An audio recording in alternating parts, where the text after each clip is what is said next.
What's up mga ka-faith? Ka-faith lang at huwag kang bibitaw hanggang matapos ang video na to.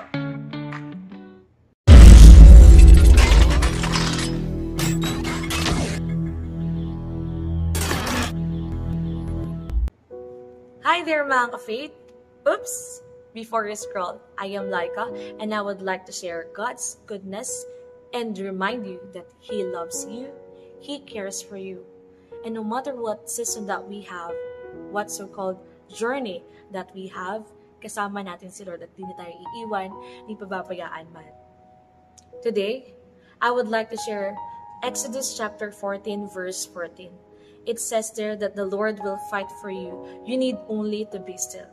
Sa panahon natin ngayon, ang dami na natin pinagdadaanan ng mga pagsubok, ng mga problema, pero pinapaalala ng Diyos sa atin that we must be still in His presence. Let our hearts be aligned to God's heart. No matter what we do, let us do it with love, with passion, and of course, to glorify God alone.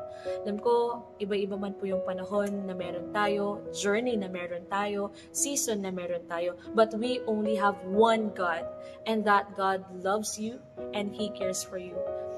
I would like to share my testimony, a quick, of course, testimony for everyone, that I struggle with my mental health before.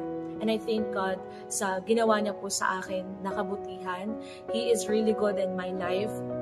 He is so good dahil yung pagpapatawad, hindi yun madaling gawin. Pero sa kabutihan ng ating Panginoon, nagawa ko yun. Hindi dahil sa sarili kong lakas, kundi sa lakas na binibigay ng Diyos para sa akin. At kung ikaw na nanonood ngayon ay nahihirapan, madami kang iniisip, sa tingin mo you are left behind, sa tingin mo may anxiety ka, may depression ka, you can fight that. Mapagtatagumpayan mong lahat yan. Dahil kasama mo ang Panginoon. You just have to be still because God will fight for you. No matter what season, no matter what amang pinagdadaanan mo, God will fight for you. You need only to be still.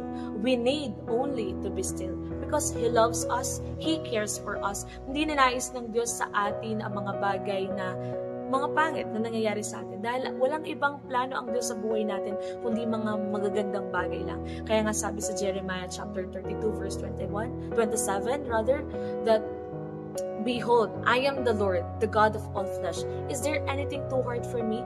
Walang mahirap sa Diyos. Kaya yung mga sinasabi natin na anxiety, depression, walang mahirap sa Diyos. Mapagtatagumpayan natin yan. Remember that you are loved and you are worthy of love. Mahal na mahal ka ng Panginoon. And we are here. We are here to listen. At sa mga nais po, of course, na mga kausap, nandito lang po kami. Just message us here. And I believe that one thing that we do in unity, ang manalangin ng sama-sama, pagtatagumpayin tayo ng ating Panginoon. So mga ka-faith, huwag kami bitaw ha. Huwag na huwag kami bitaw because God loves you and He cares for you and He always fight for us. So the battle is not for us, but of course, the battle belongs to Jesus. So salamat mga ka-faith at hindi ka bumitaw hanggang matapos ang video na to.